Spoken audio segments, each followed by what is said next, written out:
Hello, welcome to my final project. It's on wildfire's effect on a Southern California conifer ecosystem. A quick overview of my project includes a location map, some ecosystem details, characteristics of the fire regime for the habitat type I've chosen, looking at both historic and modern characteristics. Focus on a significant fire that we had in our region called the Cedar Fire, and current and future fire management trends. The location of my study site is Cuyamaca Rancho State Park. It is located about 40 miles east of San Diego in the Laguna Mountains in the Peninsula Range in Southern California. Features of this park are it's a state park. It is 25,000 acres. It is at an elevation of between 3,400 to 6,500 feet above sea level, and it includes a variety of vegetation types. I'll be focusing on the mixed conifer and hardwood forest. So the ecosystem that I selected is actually termed the montane mixed conifer forest. Prior to 2003, this state park contained what was called a sky island of almost 10,000 acres of this habitat type.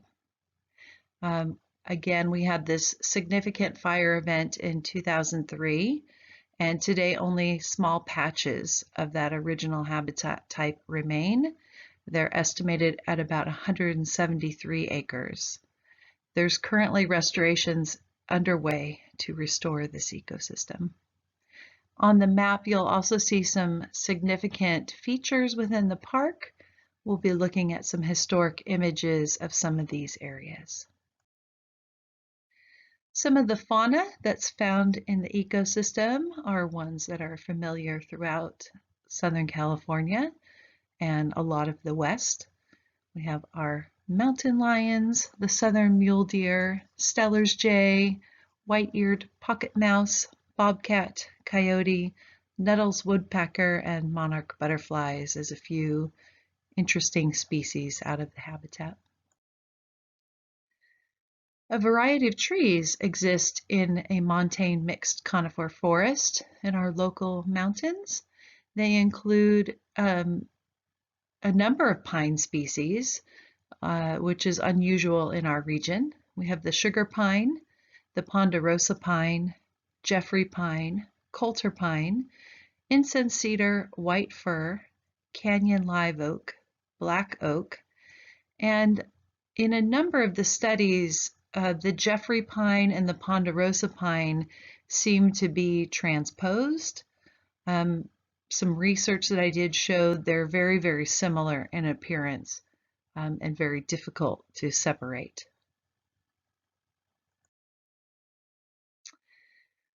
Historically, this habitat type was similar to the other conifer habitat types that we've studied in our class.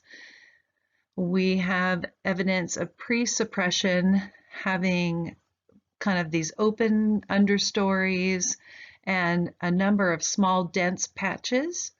And historically, reconstruction through aerial analysis in some of the journals has shown that some of those dense patches were prone to burning, but the larger habitat type as a whole generally did not have serious stand replacing fires.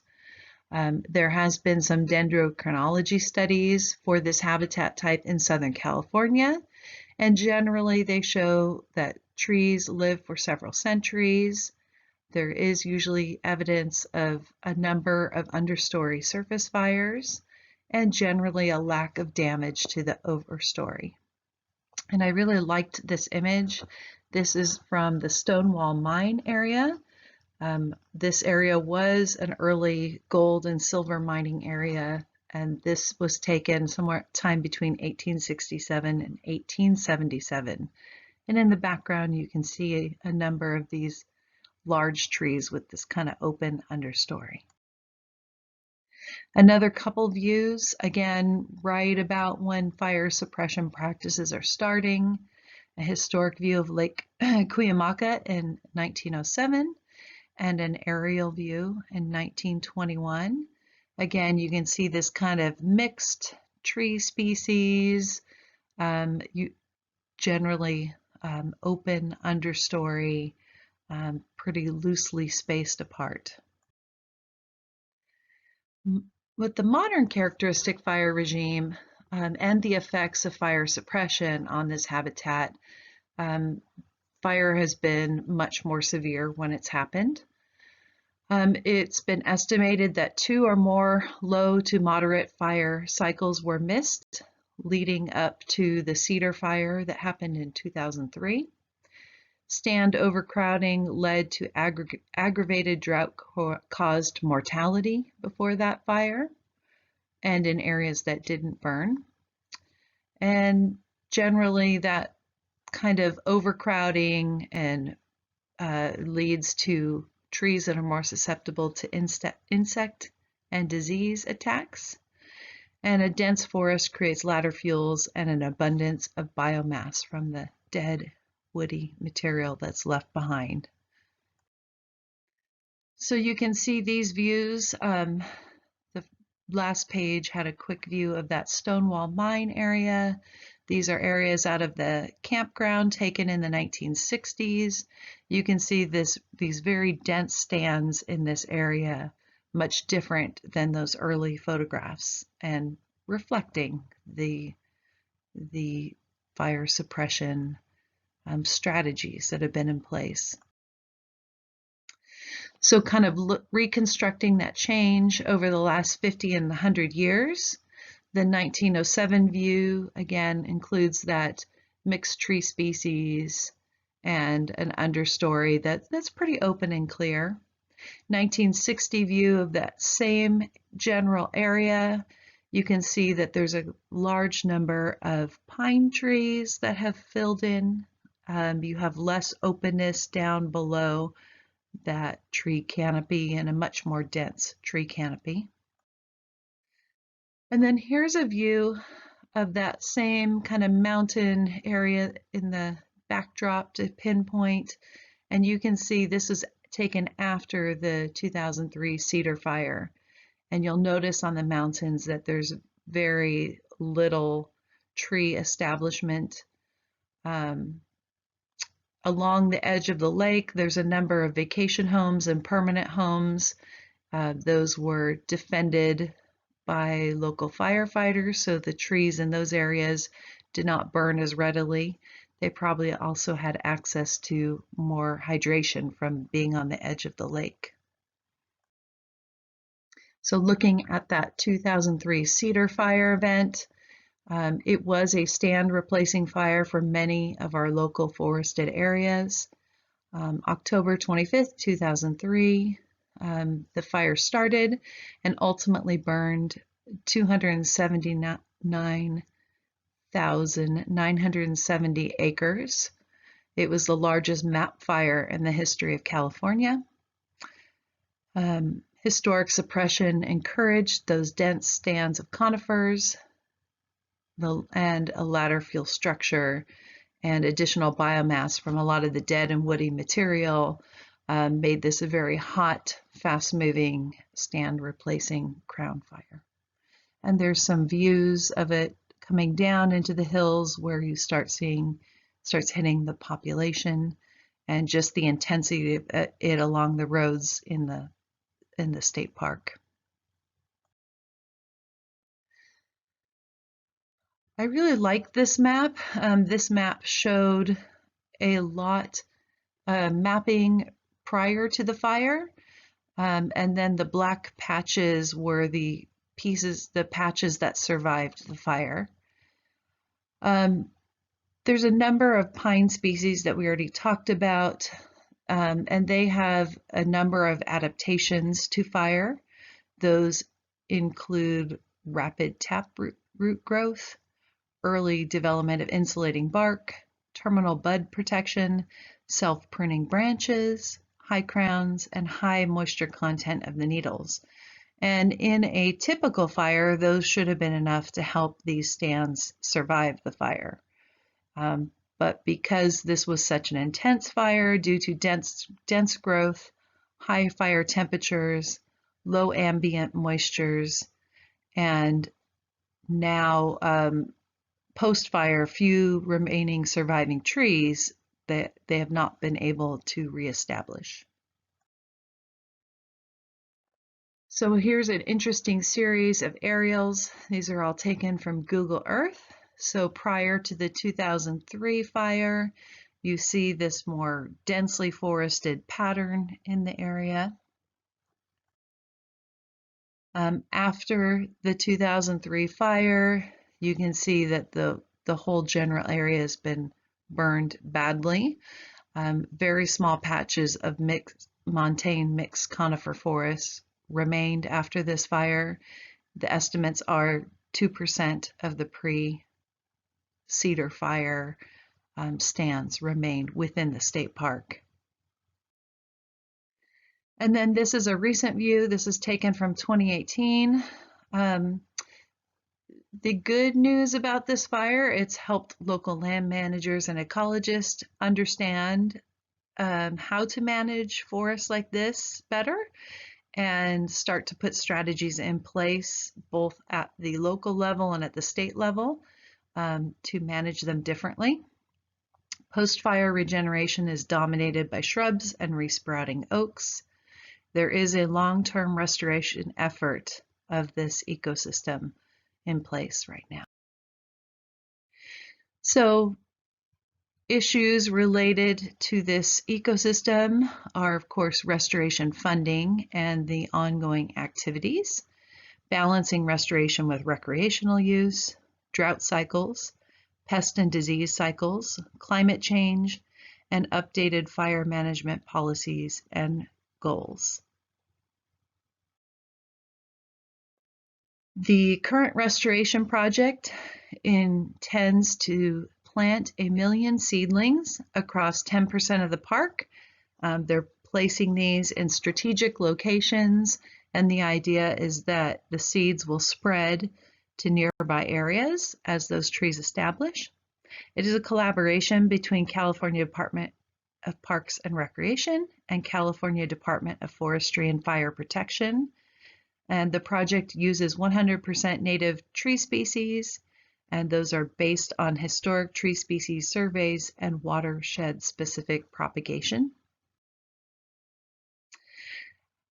What's interesting about this restoration project is it's being studied as a carbon sequestration project.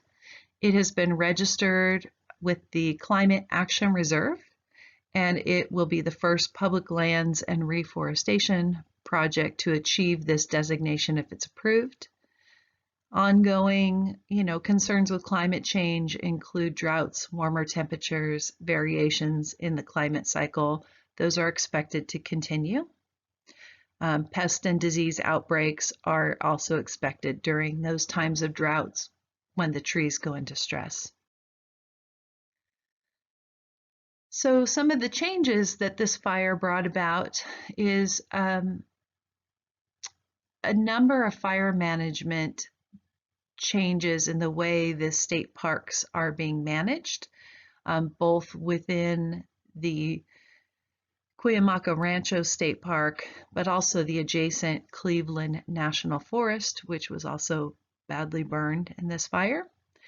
And those changes relate to different tactics, trying to keep these areas more in alignment with historic burning patterns. And that serves to help protect the lives of firefighters and residents. This picture is a view that I took about 3 weeks ago. This was in one of the real high severity areas, and I did not see one conifer regenerating in this area, mostly oaks with a few of the cedars. So more emphasis on using seasonal prescribed burns as a fire management strategy. Actually, this notice was up on their website currently that they now are practicing this in the kind of winter months when they can. coordination between multiple agencies to do prescribed burns, and then having to manage those efforts in conjunction with a high public use recreation area. This is a heavily used park for our region. Another great thing that came out of the 2003 fires was the statewide identification and mapping of the fire hazard severity zones. And I have an example of the San Diego State Responsibility Area shown. And that came as part of the Wildland Urban Interface Code. That code has upgraded a lot of our building standards and requires developments in these fire hazard severity zones to go through an additional review.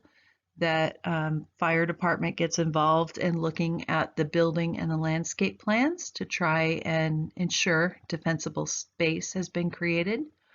And also there's been development of a Governor's Forest Management Task Force. That's a more recent development.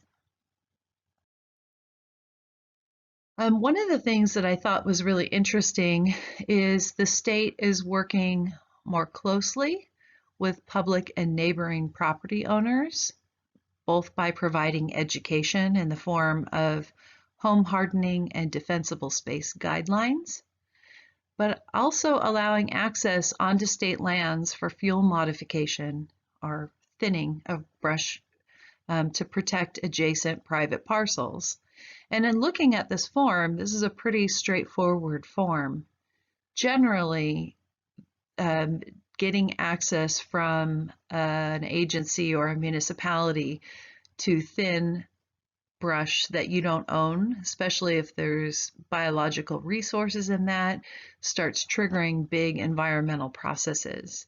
I was pleasantly surprised to see that there was a process in place that looks pretty straightforward and helps people who live in these high-risk areas be able to create a defensible space to protect them and to protect the firefighters who are asked to respond to wildfire in those areas.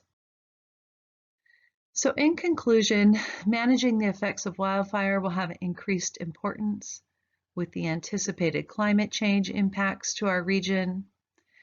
Fire suppression policies were designed to protect life and habitat. Recent lessons have proven that the policy does not work as intended for long-term management of ecosystem or public safety. As new strategies are implemented, well-trained professionals and public education will be needed to assess the viability of different land management strategies, fire equipment, and planning practices. Thank you for taking the time to listen to my presentation. Here's a number of resources that I based my research on, and I look forward to seeing all of your projects soon.